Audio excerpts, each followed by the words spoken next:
Terima kasih, Devi.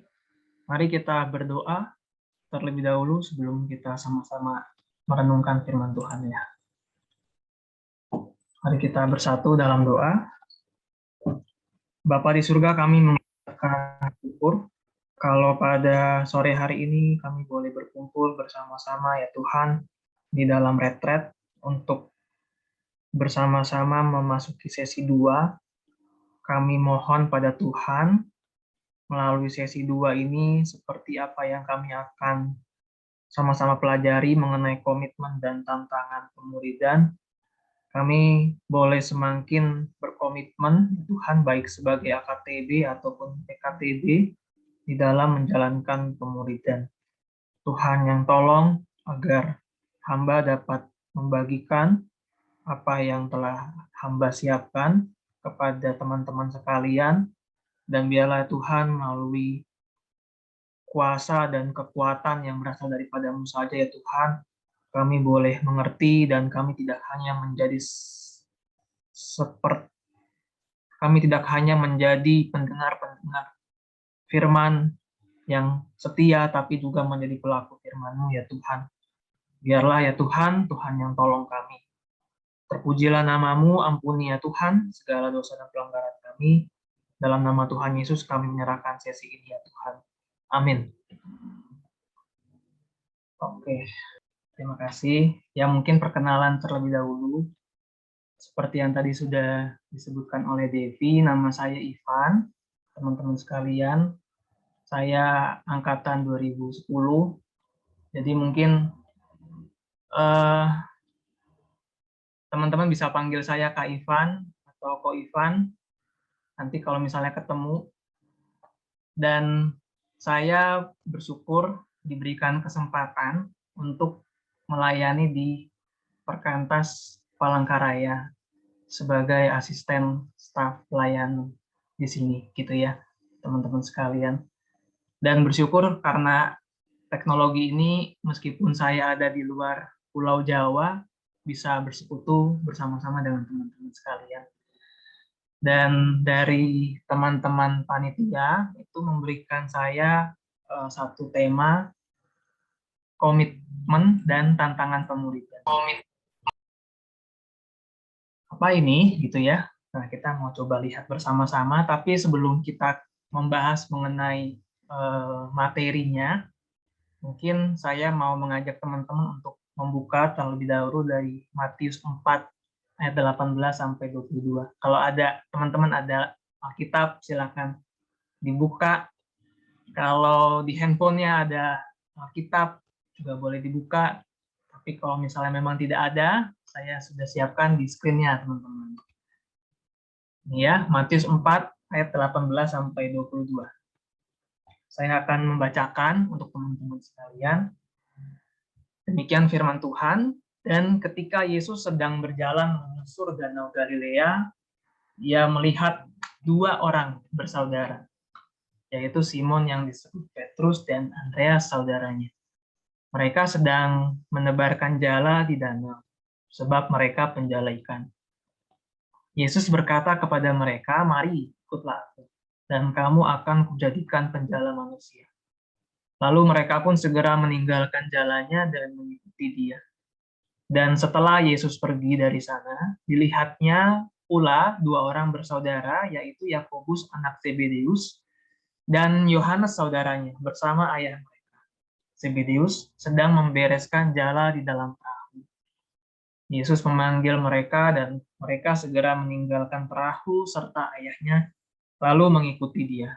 Ini satu perikop yang mungkin tidaklah terlalu asing ya buat kita sekalian. Kita mungkin seringkali membacanya, apalagi biasanya kalau kita memulai pembacaan Alkitab gitu ya, ini masih di awal-awal perjanjian baru, jadi kemungkinan terbaca buat kita gitu ya perikop ini ya. Dan perikop ini menceritakan tentang bagaimana Yesus memanggil murid-muridnya. Dan apa kaitannya dengan komitmen? Karena ketika melihat dan membaca kisah ini, kita bisa melihat komitmen yang diambil oleh Petrus, Andreas, Yakobus, dan Yohanes, teman-teman sekalian. Yang pertama, kita bisa melihat bahwa mereka mengambil satu komitmen untuk meninggalkan pekerjaan mereka. Pekerjaan mereka sebagai nelayan, kita bisa lihat ya teman-teman sekalian, itu di ayat yang ke-20, di Matius 4, kita bisa melihat ketika Tuhan memanggil mereka, gitu ya, dituliskan di ayat yang ke-20, lalu mereka pun segera meninggalkan jalannya dan mengikuti dia. Itu Petrus dan Andreas ya. Meninggalkan jalannya itu menandakan bahwa dia memiliki mata pencaharian sebagai nelayan. Dan kalau kita lihat di ayat yang ke-21, demikian juga Yakobus dan Yohanes yang juga memiliki mata pencaharian sebagai nelayan. Dari meninggalkan pekerjaan mereka saja, kita bisa melihat satu komitmen yang diambil oleh mereka untuk mengikuti Tuhan Yesus. Pertanyaannya, kenapa mereka harus sampai meninggalkan pekerjaan mereka? Memang saat itu konteksnya adalah hubungan antara guru dan murid itu tidaklah seperti hubungan antara guru dan murid yang mengajar di ruang kelas. Tetapi saat itu adalah ketika mereka mengambil komitmen untuk menjadi murid seorang guru, mereka harus mengikuti kemanapun sang guru pergi. Mereka harus mengikuti kemanapun sang guru pergi. Demikian juga ketika Petrus, Andreas, Yakobus, dan Yohanes mengambil komitmen untuk menjadi murid Yesus, maka ia harus mengambil satu komitmen untuk meninggalkan mata pencahariannya, karena mereka harus mengikuti kemanapun Yesus pergi. Nggak bisa part-time, seperti itu ya. Siangnya kerja, gitu, malamnya kerja, gitu ya. Sebagai nelayan biasanya malam ya kerjanya, terus paginya mengikuti Tuhan, gitu ya. Nggak bisa seperti itu. Ketika mereka mengambil komitmen, mereka harus full mengikuti kemanapun Yesus pergi. Dan juga komitmen yang kita bisa lihat dari Petrus, Andreas, Yakobus, dan Yohanes adalah ketika mereka mengambil satu keputusan untuk meninggalkan keluarga mereka. Kalau kita lihat di ayat yang ke-21, kita bisa melihat gitu ya. Di situ tertulis, dan mereka segera meninggalkan perahu serta ayahnya, lalu mengikuti dia. Kita bisa melihat di ayat yang ke-21, Yakobus dan Yohanes meninggalkan ayahnya. Bukan berarti mereka nggak sayang sama ayahnya. Bukan berarti mereka nggak menghormati ayahnya. Tetapi karena mereka harus mengikuti kemanapun Yesus pergi, maka ia tidak bisa tinggal bersama-sama lagi gitu dengan ayah. Seperti itu. Demikian juga Petrus, teman-teman sekalian, dia harus meninggalkan istrinya. Kenapa dia harus meninggalkan istrinya? Karena kalau kita melihat ketika Yesus menyembuhkan ibu mertua dari Petrus di Matius yang pasal yang ke-8, teman-teman, kita bisa mengambil kesimpulan bahwa kalau ada ibu mertua, pasti dia punya istri. Nah, Petrus harus meninggalkan istrinya. Tentu ini satu pergumulan ya buat Petrus menurut saya secara pribadi. Ketika dia mengambil komitmen mengikuti Yesus, dia harus meninggalkan mata pencahariannya, dan dia harus meninggalkan istrinya yang harus dibiayai. Seperti itu. Tapi kita bisa melihat akhir dari perjalanan Petrus ya, dia tidak salah mengambil komitmen. Gitu ya, teman-teman sekalian. Jadi jelas sekali bahwa sebagai seorang murid pasti ada komitmen yang harus diambil. Kita pun mungkin juga gitu ya, teman-teman. Ketika kita mengambil keputusan untuk menjadi murid Tuhan Yesus, pasti ada hal yang harus ditinggalkan. Mungkin hobi, atau mungkin kenyamanan, atau mungkin hal-hal lainnya. Ada hal yang perlu ditinggalkan dan mengambil komitmen untuk sungguh-sungguh mengikuti kemanapun Yesus pergi. Seperti itu. Dan ketika mereka mengambil komitmen, tidak serta-merta perjalanan mereka akan mulus, seperti tidak ada tantangan gitu ya. Justru ketika mereka mengambil komitmen untuk mengikuti kemanapun Yesus pergi, mereka harus menghadapi berbagai macam tantangan juga. Kalau kita lihat di gambar ada ini ya teman-teman ya, ada laki-laki yang berjubahkan warna hitam, itu pasti teman-teman bisa menebak, itu adalah orang Farisi. Mereka harus menghadapi orang Farisi dan ahli Taurat yang nggak suka sama guru mereka, yaitu Yesus. Dan ketidaksukaan mereka terhadap Yesus membuat mereka kadang-kadang menjadi sasaran tembak ya. Kenapa murid-muridmu mengambil gandum ketika hari Sabat seperti itu? Dan seterusnya. Gitu ya. Mereka harus menghadapi si orang Farisi. Mereka harus menghadapi satu tekanan di masyarakat saat itu. Ya, teman-teman ya. Jadi ada tantangan yang mereka harus hadapi ketika mereka mengikuti kemanapun Yesus pergi. Mereka pun juga harus tidak menjadi pengikut Yesus, tidak duduk-duduk aja gitu ya, tetapi mereka pun juga harus menjalani praktek pelayanan. Di Matius 10 ayat yang ke-7 Tuhan mengutus mereka gitu ya untuk memberitakan Injil kerajaan Tuhan. Matius 10 ayat 7, pergilah dan beritakanlah kerajaan surga sudah dekat. Mereka diutus gitu ya untuk mengabarkan Injil. Mereka disuruh menjalankan praktek pelayanan. Karena kalau kita lihat tujuan Yesus memanggil mereka bukan hanya untuk duduk dengerin apa yang dikatakan Tuhan Yesus selesai gitu ya. Tetapi kalau kita lihat tadi di Matius 4 tadi, di ayat yang ke-19 kita dapat melihat bahwa Yesus berkata kepada mereka, "Mari ikutlah aku, dan kamu akan kujadikan penjala manusia." Jadi ketika Tuhan Yesus memanggil mereka menjadi muridnya, ada satu goal, ada satu target, di mana mereka harus menjadi penjala manusia. Maka dari itu ketika mereka mengikuti Yesus, ya nggak cuman duduk dengerin Tuhan Yesus khotbah gitu ya, habis itu udah gitu, enggak. Tapi mereka pun juga terlibat dalam pelayanan. Mereka dilatih untuk menjadi murid-murid Yesus yang akhirnya menjadi penjala manusia juga, untuk mengabarkan Injil.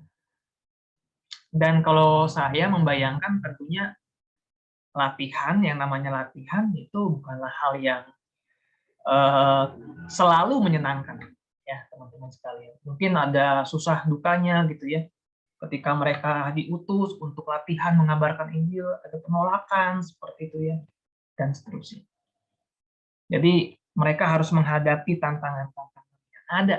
Dan kalau kita lihat di akhir kebersamaan mereka dengan Tuhan Yesus di dunia ini gitu ya, Tuhan Yesus memberikan mereka satu amanat agung yang kita tahu bersama-sama di Matius 28 ayat 18 sampai 20, di mana mereka diutus untuk menjadikan seluruh bangsa murid. Dan ketika mereka menjalani amanat agung ya, ketika mereka mengabarkan Injil, menjadikan semua bangsa murid, seperti itu, kita bisa melihat kiprah mereka di Kisah Para Rasul contohnya. Hidup mereka tidaklah bebas dari tantangan seperti itu. Jadi kita bisa melihat teman-teman, tidak mudah sebenarnya untuk menjadi murid Yesus dan tidak mudah menjadi murid yang memuridkan pada akhirnya. Ada tantangan-tantangan yang dihadapi seperti itu. Meskipun tidak mudah, tapi di Matius 28 ayat yang 20 yang berlaku buat kita juga, ya murid-murid Yesus dan yang akan menjadi penjala-penjala manusia.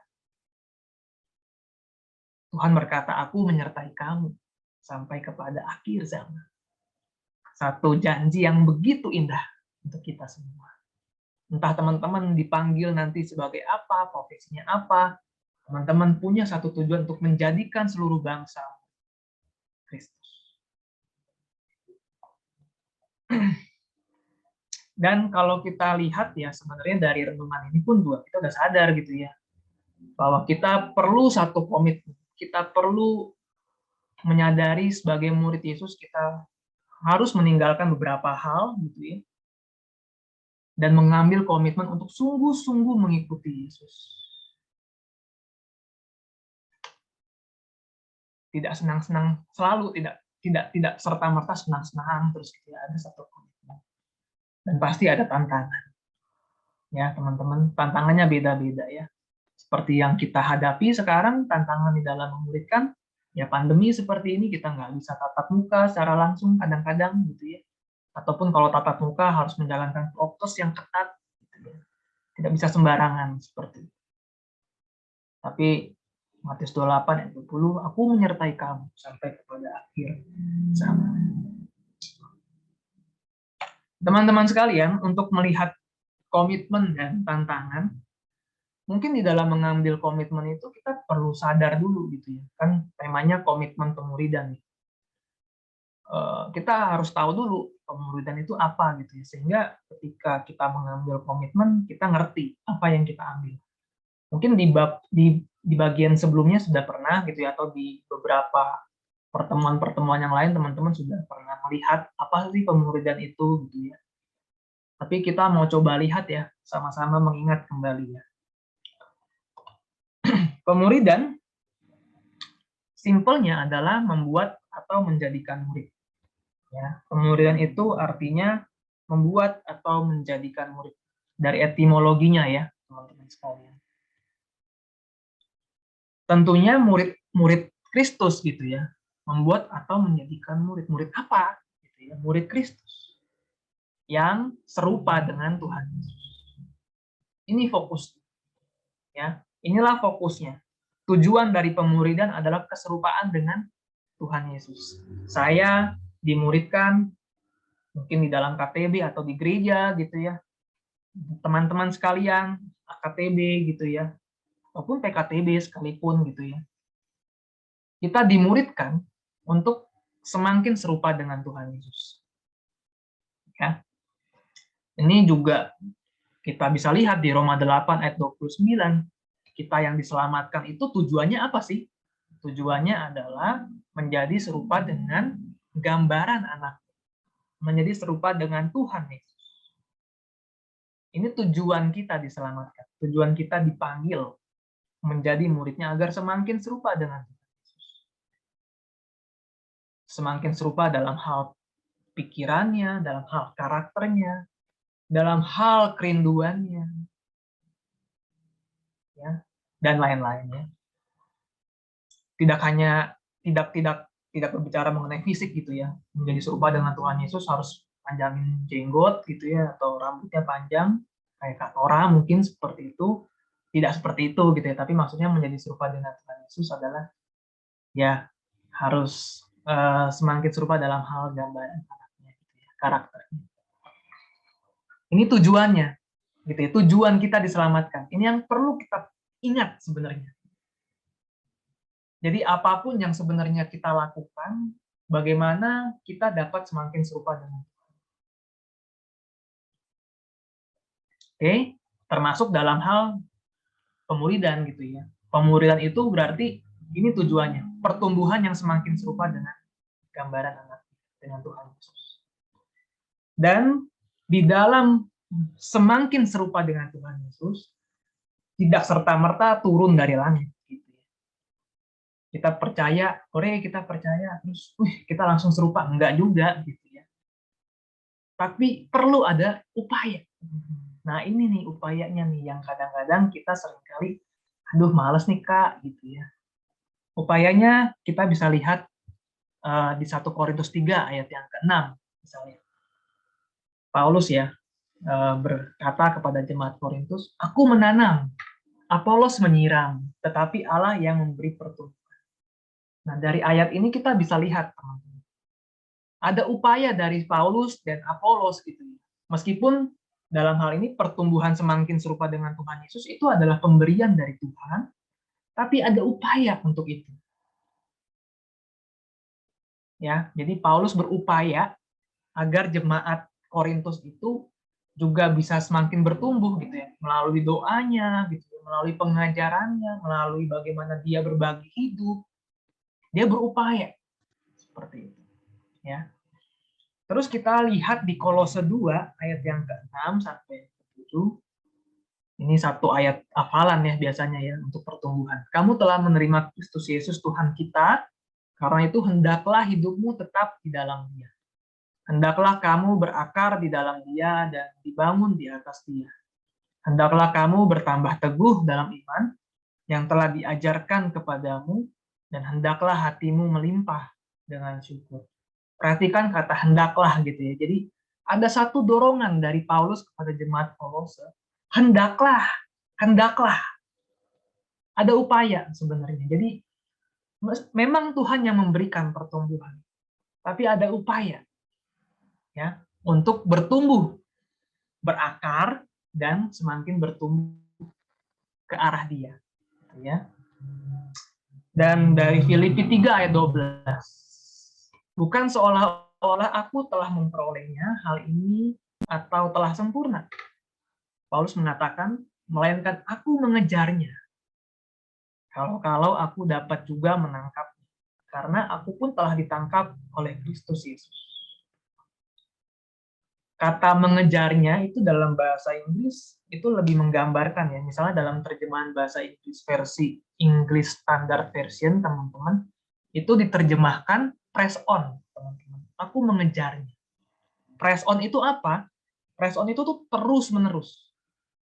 Terus-menerus berjalan maju dalam satu keadaan yang dipaksa atau mantap atau dalam cara yang kuat seperti itu. Jadi ketika Paulus berbicara mengenai bagaimana dia mau semakin serupa dengan Yesus Kristus, dia berkata, aku mengejarnya. Press on. Ya, kalau dalam bahasa Inggris lain, strive, berjuang. Jadi ada satu upaya untuk mengejar semakin serupa dengan Tuhan Yesus. Nah, teman-teman sekalian, kalau Paulus saja seorang teolog yang begitu luar biasa, dan seorang misionaris yang begitu memiliki hati seperti hati Tuhan Yesus untuk memenangkan banyak jiwa. Dirinya masih berkata, I press on to reach the end of the race and receive the heavenly prize for which God through Christ Jesus is calling us. Kita pun juga perlu memiliki semangat yang sama seperti Paulus. Berkomitmen, berjuang, strive, press on, mengejar, hendaklah, gitu ya teman-teman sekalian. Apakah kita memiliki kesungguhan untuk bertumbuh seperti Paulus? Itu yang mungkin menjadi satu pertanyaan dalam diri kita. Apakah kita sudah sungguh-sungguh berupaya, gitu ya, sebagai PKTB, gitu ya, seperti halnya Paulus, gitu ya, yang menanam, Apolos yang menyiram, berupaya, gitu ya, agar adik-adik KTB kita dapat bertumbuh. Sebagai AKTB, apakah kita sudah sungguh-sungguh berupaya seperti halnya Paulus yang terus mengejar pertumbuhan? Kenapa pertumbuhan perlu dikejar? Sekali lagi, itu tujuan kita. Itu tujuan Tuhan Yesus memanggil kita, menyelamatkan kita, agar kita semakin serupa dengan Tuhan Yesus. Maka itu kita perlu menyadari tujuan hidup kita, tujuan kita diselamatkan adalah semakin serupa dengan Tuhan Yesus.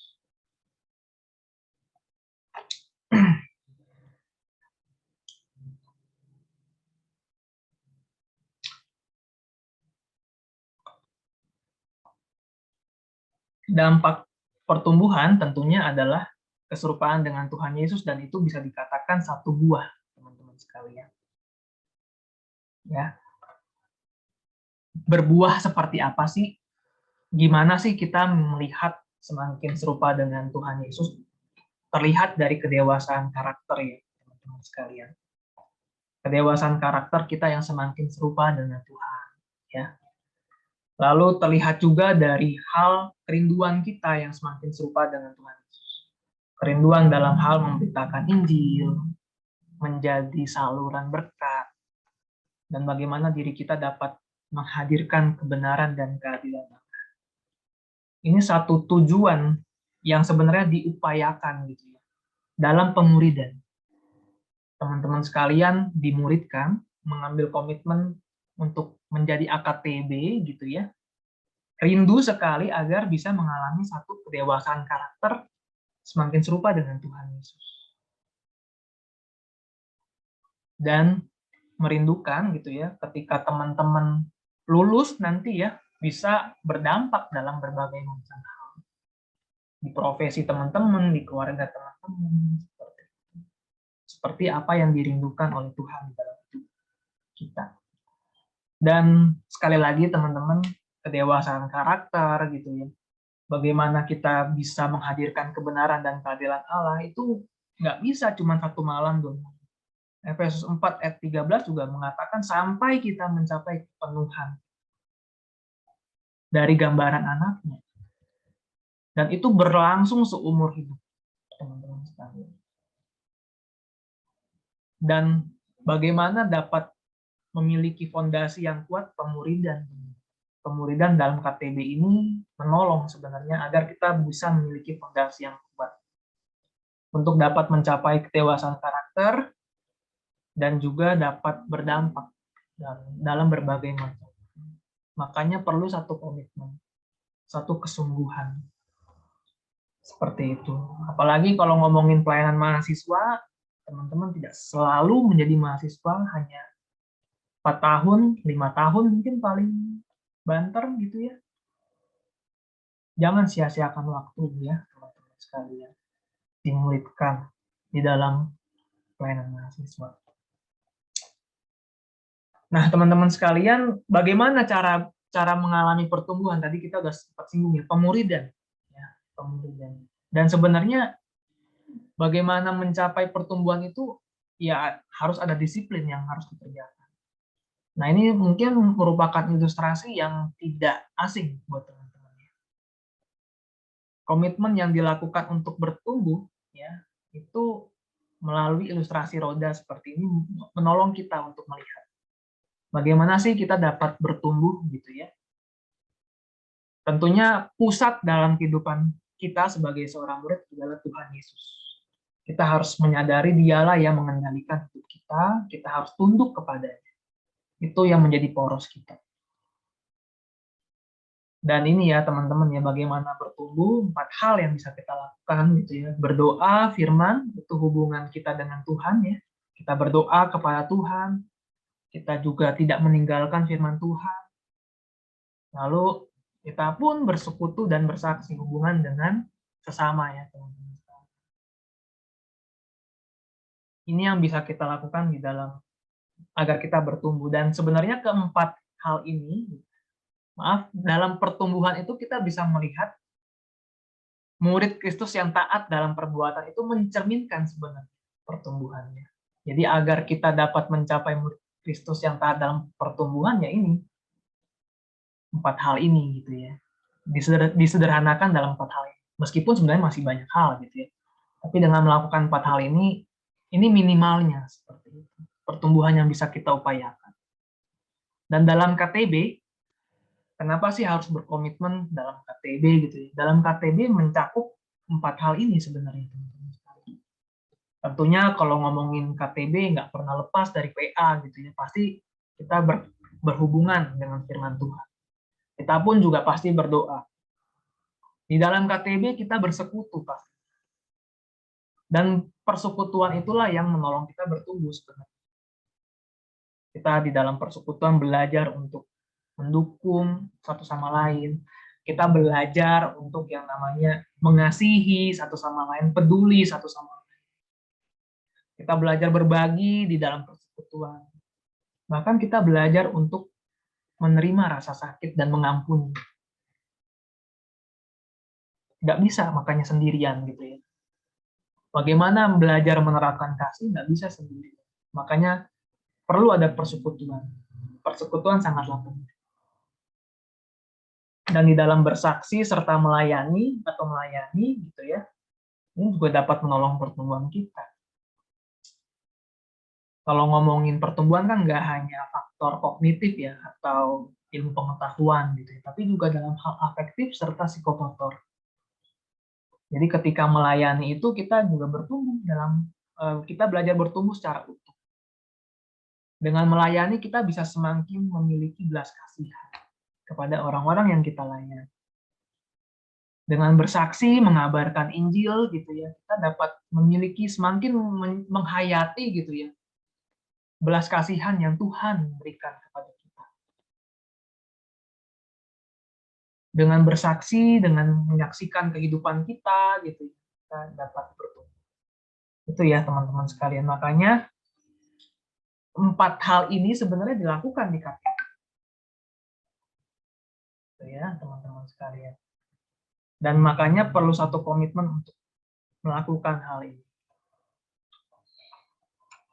Makanya dari saya sendiri, kalau misalnya kita KTB tapi kita menyanyiakan KTB kita, gitu ya teman-teman sekalian, itu saya rasa itu menyanyiakan anugerah Allah untuk menolong kita semakin serupa dengan Tuhan. Oke, nah kita mau lihat tantangannya ya, tantangan di dalam pemuridan.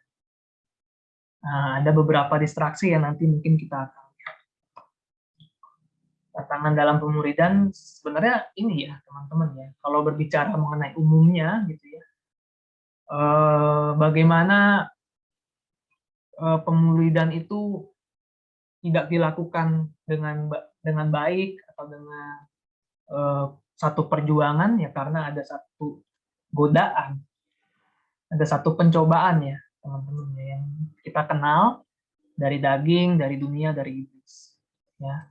Kedagingan kita ya, manusia lama kita terkadang selalu kadang-kadang muncul gitu ya, dan membuat kita males gitu ya, dan seterusnya. Kayaknya pengen deh melakukan ini lagi gitu, padahal itu adalah hal yang dosa misalnya. Ya, terkadang manusia lama kita masih terus menggoda kita untuk kembali ke sana. Lalu dunia ya, dunia keinginan daging, keinginan mata, tentunya bukan hal yang asing untuk teman-teman yang pernah belajar dari JYP gitu ya. Kita pernah belajar keangkuhan hidup gitu ya. Hal-hal yang menarik dari dunia yang dapat membuat kita mengabaikan pemuridan. Lalu iblis pastinya ya, dia seperti singa yang mengaum-ngaum, dia menggunakan berbagai macam cara gitu ya, untuk membuat kita mengabaikan pertumbuhan, ya, memberontak terhadap Tuhan. Dan ada beberapa distraksi gitu ya, yang ketika saya coba renungkan dan coba-coba cari gitu ya, ada beberapa distraksi yang mungkin dapat membuat kita mengabaikan ya pembentukan kerohanian, dalam hal ini KTB, pemuridan, saat teduh gitu ya, dan seterusnya gitu ya.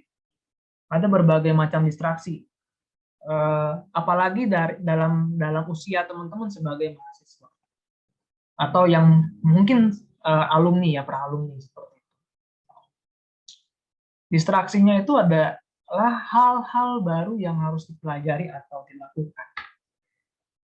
Sebagai mahasiswa ada hal-hal baru yang harus dipelajari atau harus dilakukan. Misalnya di dalam perkuliahan ya, ada hal-hal baru gitu ya yang teman-teman kayaknya harus fokus deh ngerjain ini gitu ya. Nggak bisa diganggu gugat Kak gitu ya. Nah, ini adalah distraksi sebenarnya. Dan terkadang hal-hal baru ini membuat kita memusatkan fokus kita tertuju pada itu aja gitu ya, sehingga kita mau mengabaikan pemuridan, mengabaikan disiplin rohani. Nah itu ya teman-teman ya. Atau mungkin teman-teman ikut organisasi, dan itu kadang-kadang membuat teman-teman kewalahan di dalam mengelola waktu yang ada. Dan karena kewalahan itu dan karena kayaknya harus fokus gitu ya, teman-teman memilih untuk mengabaikan pertumbuhan kerohanian, pembentukan kerohanian, mungkin dalam disiplin rohani ataupun mungkin dalam KTB seperti itu. Kenapa pengorbanan? Kenapa mengorbankan ini gitu ya? Mungkin ketika teman-teman mengorbankan ini, teman-teman berpikir, oh kalau misalnya nggak disiplin, nggak saat teduh atau nggak KTB, saya nggak dapat saya nggak apa-apa gitu ya. Saya merasa nggak apa-apa. Tapi kalau misalnya saya tidak fokus untuk tugas ini misalnya gitu ya, mungkin saya akan mendapatkan nilai jelek gitu ya. Atau mungkin saya tidak bisa diakui, tidak dapat pujian gitu ya, dan sebagainya. Nah, jadi kenapa kita cenderung mengorbankan pembentukan kerohanian dalam hal ini KTB gitu ya, atau enggak disiplin rohani gitu ya, karena kita nggak melihat ada urgensi di situ. Kita nggak melihat itu kita dapat upahnya langsung, atau kita nggak dapat ganjarannya secara langsung. Sehingga kita lebih mengorbankan hal itu.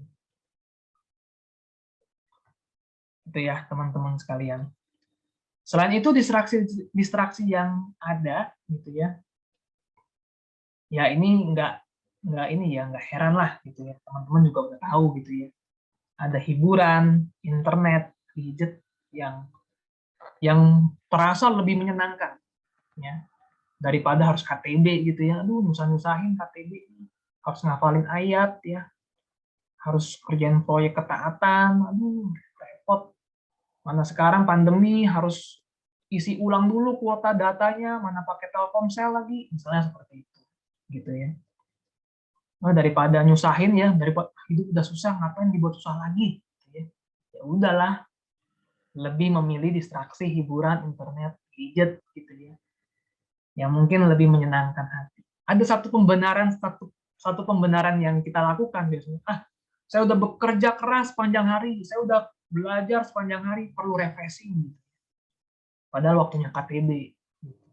Lebih milih refreshing gitu. Udah capek sepanjang hari, perlu refreshing.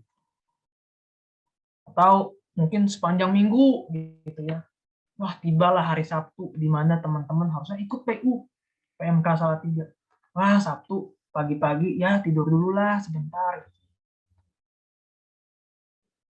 Dan berbagai macam pembenaran lainnya. Karena hiburan, internet, gadget gitu, memang langsung menawarkan kepuasan, kesenangan secara instan. Ketimbang ya KTB, ketimbang baca firman, ketimbang doa gitu ya. Itu tidak langsung gitu ya biasanya ya teman. Jadi kita lebih memilih distraksi. Nah, itu satu tantangan ya. Terus tantangan berikutnya ya ini ya, ada anggapan yang masa muda itu masa untuk mencoba berbagai macam hal dan bersenang-senang. Gitu ya, teman-teman. Dan itu kadang membuat kita sulit mengambil komitmen untuk bertumbuh di dalam KTB semakin serupa dengan Tuhan. Ya nantilah itu, tunggu saya lulus dah, gitu ya, mungkin seperti itu. Atau tunggulah saya udah punya pasangan hidup, baru saya bertumbuh lah. Sekarang masanya untuk bersenang-senang, misalnya seperti itu. Oke, ya itu ya, dan berbagai hal lain ya, misalnya kayak ini ya, kita mendapati masalah sinyal gitu ya, distraksi sinyal gitu. Atau mungkin tekanan-tekanan dari keluarga, orang tua gitu ya, buat kita kadang-kadang mengabaikan pertumbuhan. Nah, ini contoh-contohnya ya, tantangan sebenarnya, berupa distraksi.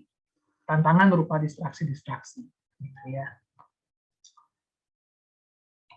Tapi kalau coba direnungkan teman-teman, akar masalah sebenarnya itu apa ya? Kita nggak bisa ya nyetop distraksi-distraksi itu ya. Ya pasti kita sebagai mahasiswa dihadapkan gitu ya dengan tugas, dengan presentasi gitu ya. Kita juga mungkin ya internet apalagi ya teman-teman ya. Kalau internet berupa distraksi, sekarang internet juga selain distraksi juga satu kebutuhan. Ini kita bersekutu pakai internet, gitu. Gadget ya. Terus akar masalah sebenarnya tuh apa? Ketika coba direnungkan, mungkin saja, gitu ya. Menurut saya akar masalah sebenarnya tuh adalah satu pemikiran atau satu pola gitu ya, yang sudah tertanam di dalam hati gitu ya. Memiliki pemikiran yang penting dalam hidup tuh mengejarkan apa yang menyenangkan aja deh. Dan sebisa mungkin nggak usah mengalami yang namanya kesakitan. Sebisa mungkin nggak usah lah yang namanya menderita. Ya, ada satu jargon ya, udah susah jangan dibuat susah, hidup udah susah jangan dibuat susah. Nah mungkin itu yang ada gitu ya, yang mungkin juga ada dalam diri kita. Kita lebih memilih apa yang menyenangkan, menggembirakan, yang terlihat di mata kita gitu ya. Sehingga kita lebih memilih distraksi-distraksi itu dan memilih menghindari rasa sakit. Ketimbang harus ngafalin ayat, ketimbang harus terbuka lalu menerima nasihat dari teman-teman atau saudara-saudara KTB misalnya seperti itu, lebih baik saya nonton YouTube lah, misalnya mungkin seperti itu. Mengejar apa yang mungkin lebih menyenangkan dan menghindari rasa sakit.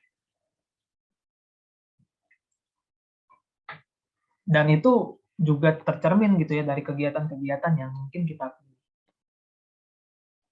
Dan bisa jadi kita tidak berkomitmen di KTB ya, karena kita mau menghindari rasa sakit itu dan lebih memilih distraksi. Ya. Lebih memilih distraksi gitu ya dan menghindari upaya-upaya yang melelahkan misalnya seperti itu di dalam KTB atau dalam disiplin rohani. Itu ya teman-teman ya. Mungkin bisa saja seperti itu. Kalau di gambar ini ada avoid pain and stress gitu ya. Kita lebih memprioritaskan ini dan lebih memilih untuk mencari pleasure, kenyamanan. Nah, ada satu quote dari Tony Robbins gitu ya. People will do more to avoid pain than they will do to gain pleasure. Pleasure, ya. Orang-orang akan lebih menghindari kesakitan, gitu ya. Dan mereka akan lebih memilih untuk mencari itu ya, pleasure itu, teman-teman sekalian. Nah, bagaimana gitu ya? Kalau begitu bagaimana sih, teman-teman gitu ya? Tentunya sebagai murid Tuhan gitu ya, kita perlu menanamkan pemahaman Injil yang utuh di dalam diri kita atau mungkin di dalam diri adik-adik kita yang kita layani. Ya, jadi kita bisa membukakan tujuan hidup setelah diselamatkan. Tujuan hidup itu bukanlah untuk mencari pleasure saja dan avoid pain dan stres gitu ya. Tidak seperti itu. Apalagi sebagai kita gitu ya, orang Kristen, tujuan hidup kita adalah untuk memuliakan Tuhan. Untuk menikmati persekutuan di dalam Tuhan. Memuliakan Tuhan ya dengan berbuah pastinya ya, semakin serupa dengan Tuhan Yesus. Tujuannya gitu ya. Jadi kamu diselamatkan bukan hanya masuk surga, udah gitu ya. Tetapi tujuan kamu diselamatkan adalah karena ada rencana Tuhan di dalam hidupmu. Di mana kamu di mana Tuhan memiliki rencana untuk kamu untuk mengerjakan apa yang menjadi kehendaknya.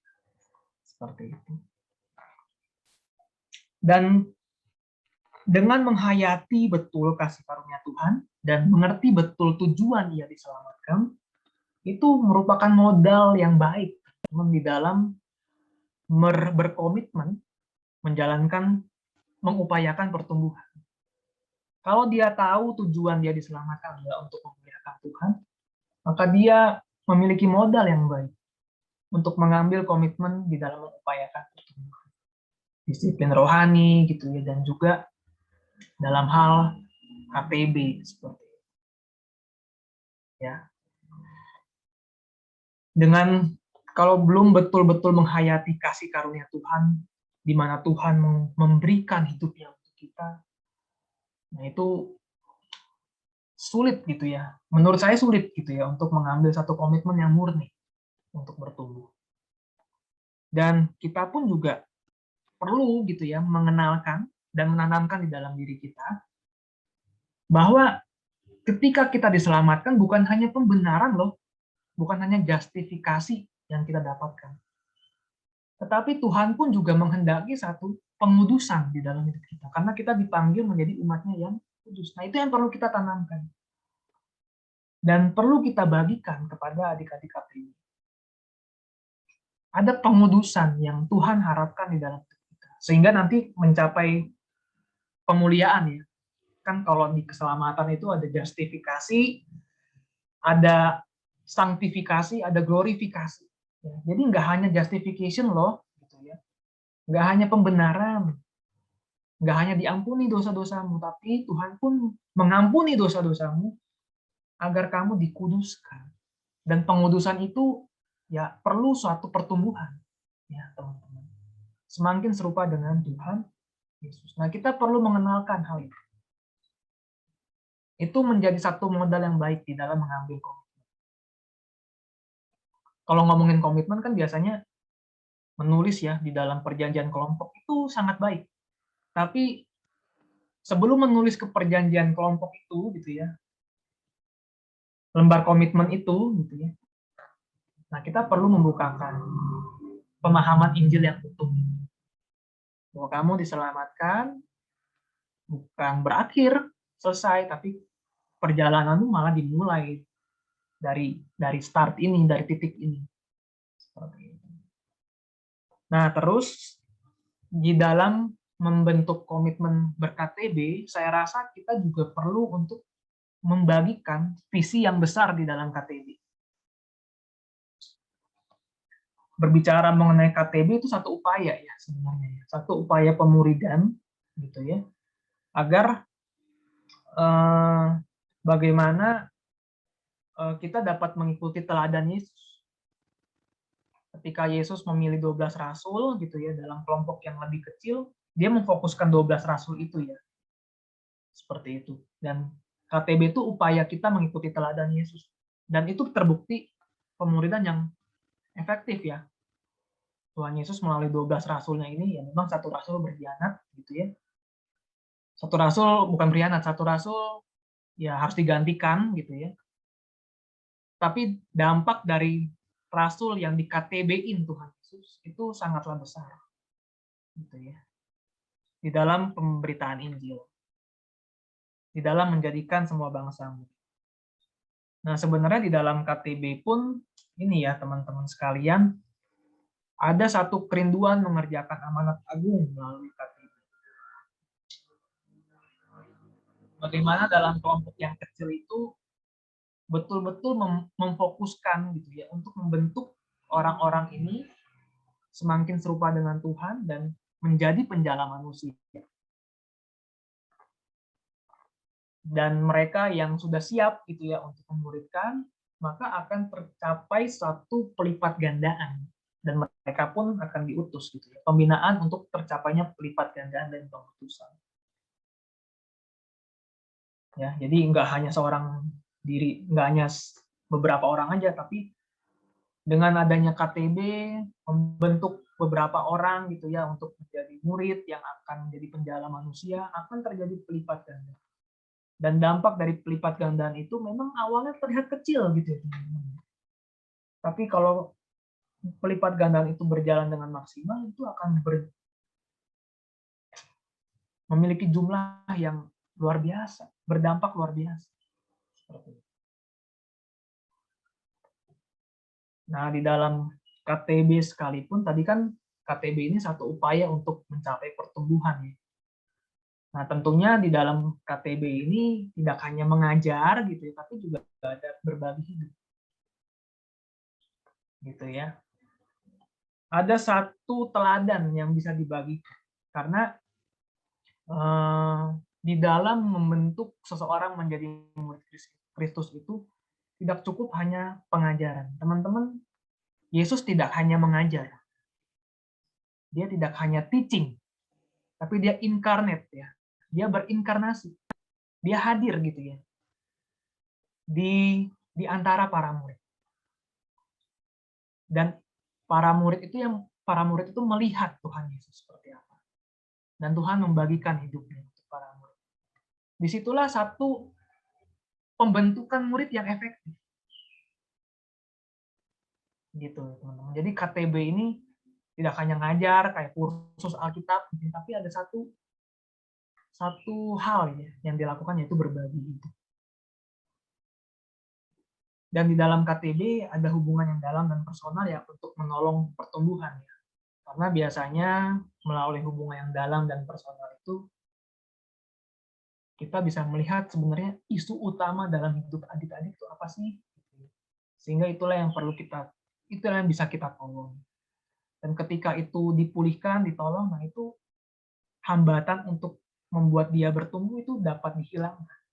Jadi sebenarnya dengan melihat KTB ini adalah satu hal yang besar sebenarnya. Saya rasa itu menjadi satu hal yang baik gitu ya, di dalam berkomitmen. Saya sendiri pun kadang-kadang lelah ya di dalam KTB. Sorry, bukan kadang-kadang, sering kali lelah. Karena di dalam KTB itu waktunya lama gitu ya, waktu panjang sekali. Dan belum tentu orang yang kita muridkan tuh kadang-kadang bisa berubah sekejap mata gitu ya. Perlu proses yang begitu panjang. Ya, perlu kesabaran seperti itu, perlu pendampingan gitu ya. Dan hasilnya tuh nggak terlihat di awal-awal. Hasilnya tuh ya kecil gitu ya di awal-awal, nggak terlalu terlihat. Secara statistik tuh nggak terlalu besar lah. Itu yang kadang-kadang membuat kita, buat apa sih KTB? Gitu ya. Tapi dengan melihat satu hal yang besar sebenarnya yang dikerjakan dalam KTB ini, dan Tuhan Yesus pun juga sudah menunjukkan, itu menjadi pembakar buat kita gitu ya, untuk tetap ber-KTB sebagai AKTB dan tetap berjuang memuridkan AKTB kita. Meskipun pandemi, meskipun jaringan susah gitu ya, memutar otak. Bagaimana ya agar bisa tetap memuridkan? Bagaimana ya agar saya bisa tetap KTB meskipun saya ada di kampung yang jaringannya lemah gitu. Putar otak gitu ya. Oh, mungkin dengan WA saja seperti itu, atau mungkin dengan bagaimana seperti itu. Oh, harus beli Telkomsel berarti. Misalnya seperti itu. Atau provider yang mungkin lebih kuat. Ya, jadi sebenarnya ya selain tadi ya dengan menuliskan perjanjian di komitmen itu ya. Itu satu tools gitu ya, tapi untuk membangun satu komitmen gitu ya, mengupayakan pertumbuhan itu, ya kita harus melihat Injil yang utuh itu. Kalau tadi kita di awal-awal udah melihat tujuan kita tuh diselamatkan adalah bertumbuh gitu ya, semakin serupa dengan Kristus, itu juga yang perlu kita ingat dalam diri kita dan perlu kita berikan, kenalkan itu kepada adik-adik sekalian agar mereka bisa berkomitmen, menjalankan komitmen. Ya, itu sih ya teman-teman, dan kita bukakan KTB ini bukanlah hal yang sepele loh gitu, tetapi ada satu impian besar yang mau dicapai dalam KTB. Oke, itu mungkin ya teman-teman sekalian. Nah, ini satu contoh ya. Ada namanya Kak Ruli Simanjuntak. Mungkin teman-teman sekalian pernah dengar ya. Jadi Kak Ruli Simanjuntak ini dia itu mantan dirut PT PLN. Ya. Dia salah satu alumni Perkantas ya. Dulunya dia ber-KTB dengan Pak Mangapul Sagala, Kak Tadius Gunadi gitu ya. Mungkin kakak-kakak staf lebih tahu juga gitu ya. Pernah mendengar gitu ya tentang Kak Ruli Simanjuntak. Nah, dia itu mantan dirut PLN dan pernah ada satu cerita di dalam dirinya yang mengatakan dia pernah menolak suap yang nilainya menggiurkan ketika dia menjabat sebagai dirut di PLN. Ya. Dan tidak hanya ketika mahasiswa, bahkan setelah menjadi dirut PLN pun dia tetap meng-KTB-kan. Dia tetap mengikuti kelompok PA dan memimpin beberapa kelompok. Nah, ini satu komitmen yang diambil ya oleh Kak Ruli Simanjuntak, teman-teman sekalian. Dan nanti teman-teman bisa lihat di internet ya, ada di majalah Dia gitu. Kalau teman-teman membaca lebih lanjut kisah beliau. Kak Ruli mengatakan gitu ya, memuridkan itu adalah juga bagian integral dalam hidup ini sebagai pengikut Kristus dan harus jadi prioritas. Jadi Kak Ruli ini begitu menghayati amanat agung. Pergilah dan jadikanlah semua bangsa murid. Itu satu amanat yang harus dikerjakan. Meskipun dirinya sudah menjadi pejabat di PLN dan sekarang sebagai advisor ya, kalau nggak salah, dirinya tetap memprioritaskan pemuridan. Dirinya pun juga menyinggung gitu ya, terkait ya kalau mereka tidak komitmen ya berarti semua orang sibuk, dia bilang gitu ya. Semua orang sibuk. Saya sebagai pejabat PLN pun sibuk gitu, tapi tahu prioritas sebagai murid Kristus itu apa. Sebagai orang Kristen itu apa? Yaitu memuridkan, menjadikan semua bangsa. Dia tahu prioritasnya. Jadi apa ya? Kadang-kadang juga saya secara pribadi melihat, maaf Kak, saya nggak bisa KTB karena sibuk. Wah itu menjadi satu pertanyaan ya buat diri saya sih secara pribadi. Karena mungkin bukanlah sibuk yang menjadi persoalan, tapi prioritas. Belum mengerti makna tujuan hidup jadi diselamatkan. Dan saya selalu berkata gitu ya ke adik-adik KTB, ayo kamu dalam 1 minggu 24 jam kali 7, kamu menyediakan 1-2 jam saja untuk ber-KTB. Saya percaya nggak, pasti ada gitu. Sesibuk-sibukmu kamu. Kamu lebih sibuk dari presiden sekalipun. Pasti ada 2 jam dalam seminggu itu untuk kamu bisa ber-KTB.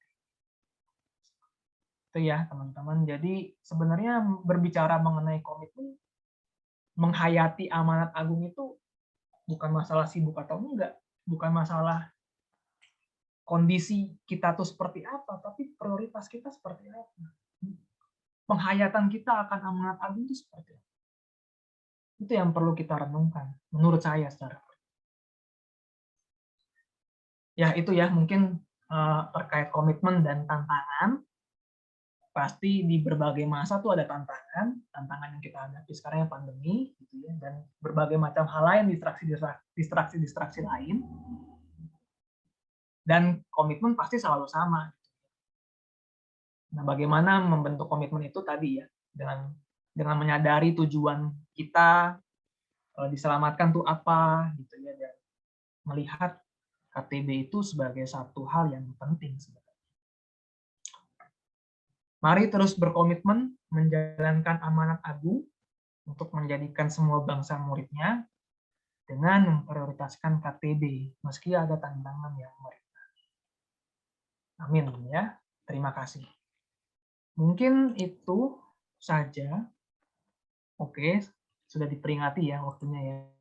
Masih ada waktu untuk tanya jawab atau langsung tutup dalam doa? Masih ada tanya jawab, Kak. Oh iya, baik. Ya, terima kasih untuk Kak Ivan untuk pemaparan materi yang sangat luar biasa. Biarlah apa yang kita belajar hari ini teman-teman bisa menjadi bekal bagi kita dalam kita menjalankan pemuridan maupun kita memuridkan orang lain. Terima kasih teman-teman semua. Kita akan masuk dalam sesi tanya jawab.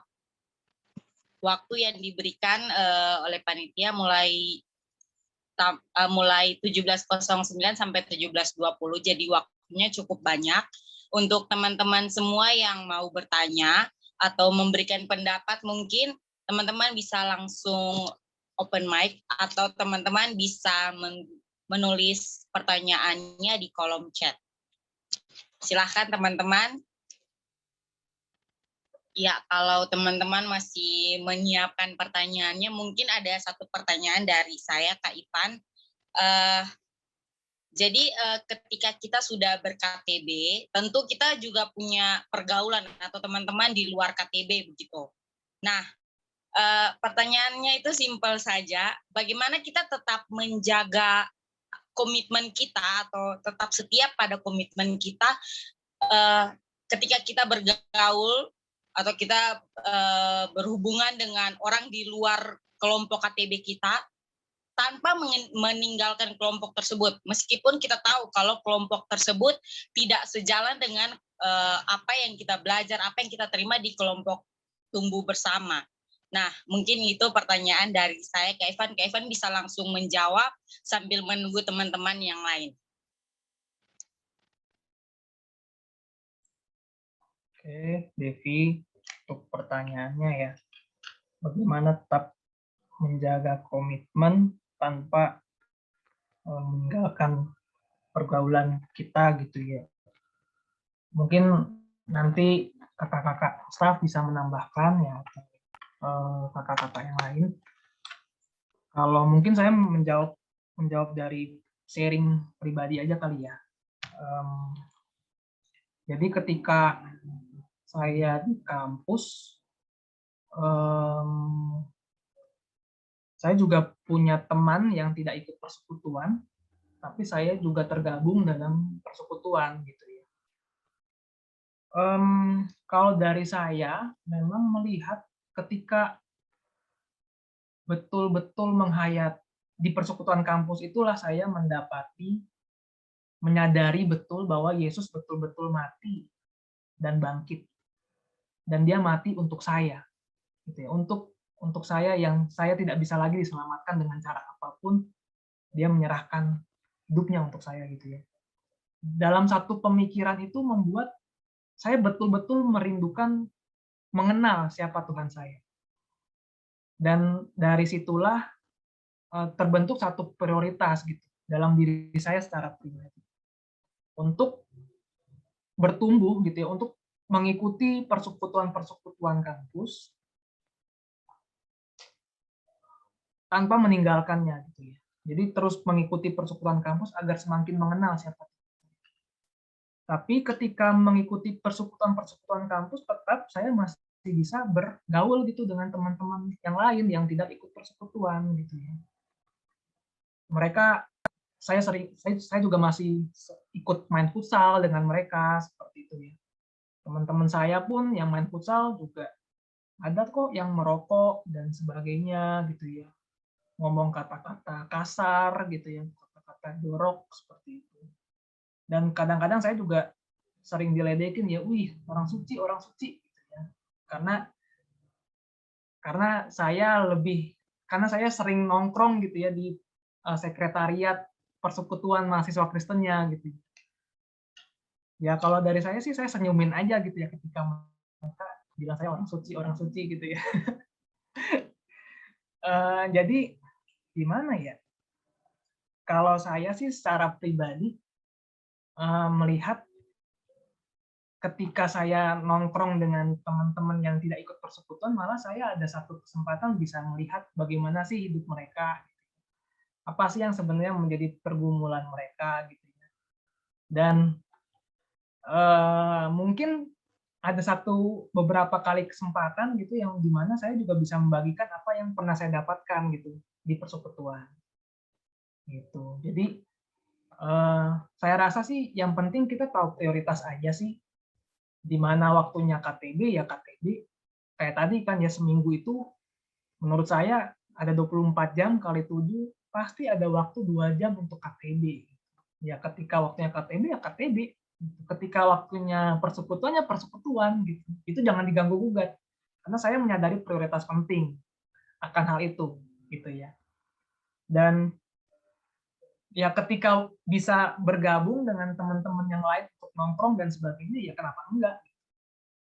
Nah, tapi mungkin juga perlu diingat ya, tadi Devi juga sempat mengatakan tidak sejalan ya, kadang-kadang pergaulan yang kita ikuti itu nggak sejalan.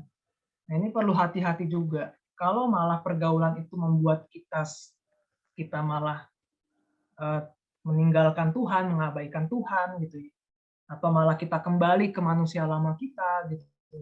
Menurut saya ada bijaknya kita juga menjaga jarak. Seperti itu. Karena Alkitab juga berkata kan, pergaulan yang buruk itu akan menghancurkan kebiasaan yang baik.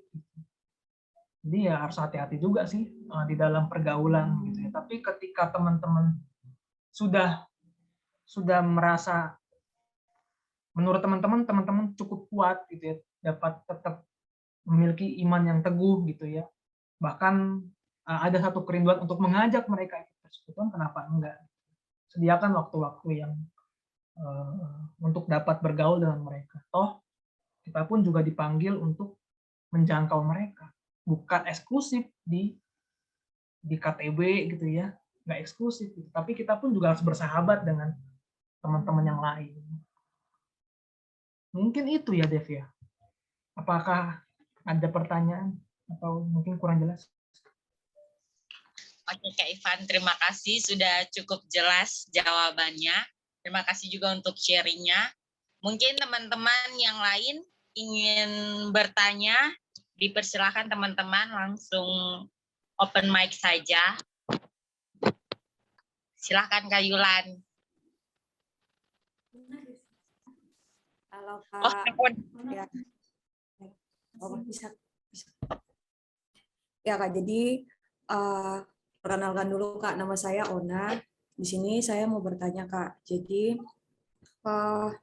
saya sekarang dalam tahap apa ya, bisa dikatakan sangat menikmati firman Tuhan begitu Kak. Nah, saya juga rindu untuk KTB atau teman-teman juga bisa apa ya, menikmati relasi dengan Tuhan melalui firman itu sendiri. Nah, kira-kira menurut Kakak bagaimana menolong adik-adik untuk bisa mempunyai kerinduan untuk menikmati firman itu? Begitu sih Kak, terima kasih. Gimana caranya menolong adik-adik ya? Menurut saya, selain upaya-upaya yang kita bisa lakukan, saya rasa kita harus ingat teman-teman, ini KTB, ini adalah pekerjaannya Tuhan. Ya, kalau tadi kita lihat di 1 Korintus 3, Tuhanlah yang memberikan pertumbuhan. Gitu ya. Kita berupaya memang, tapi kembali lagi pertumbuhan itu berasal dari Tuhan. Jadi satu hal yang sebenarnya klise gitu ya kedengarannya, tapi menurut saya adalah hal yang sangat penting dan mungkin kadang-kadang kita abaikan, yaitu mendoakan adik-adik kita. Setia mendoakan adik-adik kita, membawa nama adik-adik kita tuh di dalam doa. Gitu ya. Itu yang mungkin hal pertama yang bisa kita lakukan agar mereka pun memiliki kerinduan untuk menikmati Tuhan. Seperti Paulus ya yang mendoakan jemaat-jemaatnya gitu ya, jemaat Kolose atau mungkin di jemaat Tesalonika, bagaimana Paulus berdoa agar iman mereka bertumbuh gitu ya. Paulus tidak hanya berdoa untuk biar mereka kesehatannya baik gitu ya, tapi mendoakan agar mereka dapat bertumbuh dalam pengetahuan dan hikmat yang benar seperti itu. Itu yang mungkin perlu kita biasakan gitu ya sebagai PKTB, mendoakan adik-adik kita gitu. Karena menurut saya KTB ini seperti satu peperangan rohani gitu.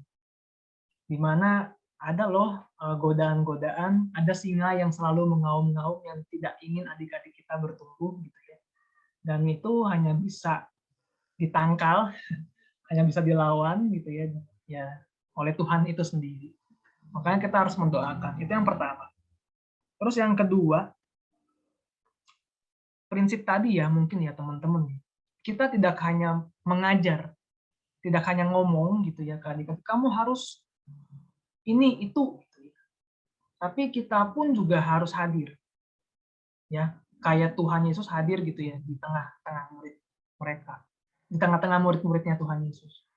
Kita harus hadir, berbagi hidup kita gitu ya. Kita mungkin menceritakan bagaimana pengalaman kita sampai kita satu titik kita dapat menikmati Tuhan, itu mungkin dapat menolong juga gitu. Seperti itu. Lalu ya berbagai macam upaya ya terus mengingatkan gitu ya, itu juga harus dilakukan seperti itu. Ya sekali lagi mengenai masalah waktu sih teman-teman. Mungkin waktu yang Ona butuhkan segini, tapi mungkin untuk adik-adik Ona mungkin membutuhkan waktu yang lebih singkat atau lebih panjang. Nah, tapi disitulah Ona perlu bersabar, perlu terus menyerahkannya pada Tuhan. Saya memberikan jawaban seperti ini bukan berarti saya berhasil, teman-teman. Saya juga dipenuhi oleh banyak kegagalan. Sulit sekali membuat adik-adik itu juga ya saat teduh secara rutin gitu ya, atau mungkin Bible reading gitu. Kadang-kadang perlu dipaksa dulu seperti itu. Jadi ya tapi terus doakan saja, terus doakan. Dan, ya pengenalan mereka, pertumbuhan mereka lah yang membuat mereka dapat menyadari itu. Selain itu mungkin ini ya, di dalam KTB itu ada sesi follow up dasar.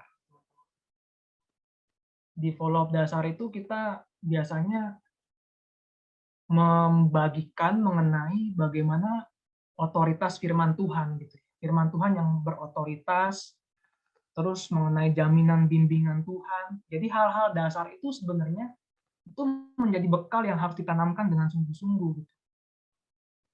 Terkait Alkitab itu adalah otoritas tertinggi. Alkitab itu adalah betul-betul firman hidup. Ketika kamu membaca Alkitab, kamu bukan hanya membaca teks gitu ya, tapi kamu berkomunikasi dengan Tuhan di situ. Nah, pengenalan akan itulah yang perlu juga dibagikan ke adik-adik, sehingga dia menyadari ketika membaca Alkitab itu adalah satu kebutuhan. Itu tidak bisa main-main seperti itu, dan ada satu kerinduan yang bisa tumbuh dari situ. Mungkin itu kali ya dari saya. Ya harus ke depan dulu ya Ona ya.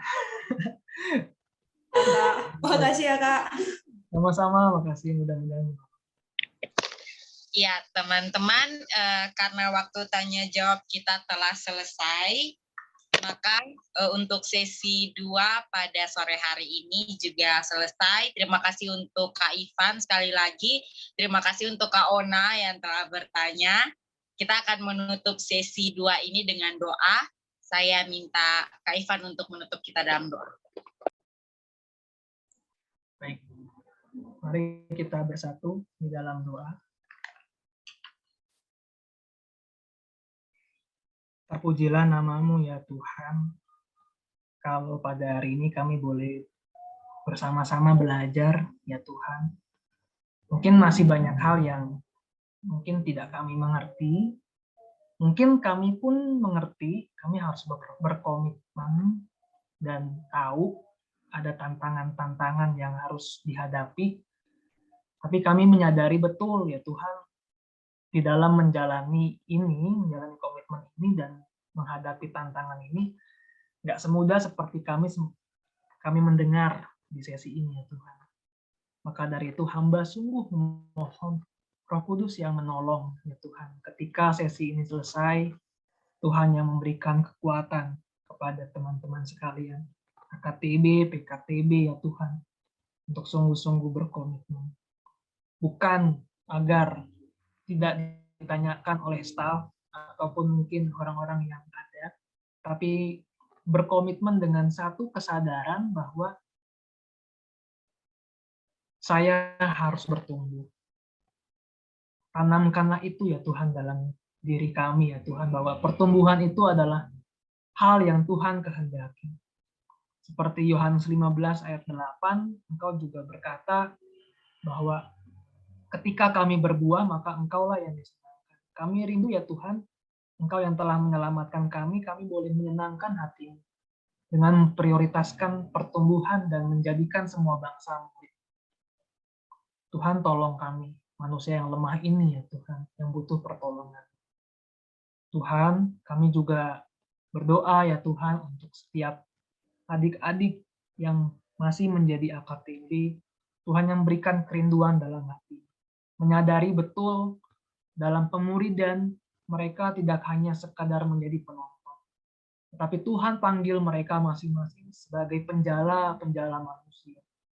Hamba mohon kiranya Tuhan yang terus tanamkan beban ini ya Tuhan dalam hati kami masing-masing.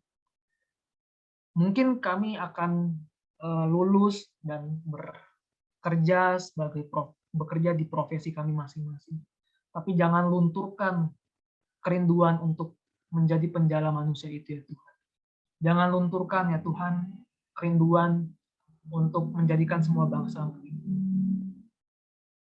Kuatkan kami ya Tuhan, Tolong kami ya Tuhan, jangan sampai godaan membuat kami memiliki, jangan sampai godaan membuat kami luntur ya Tuhan akan kerinduan itu.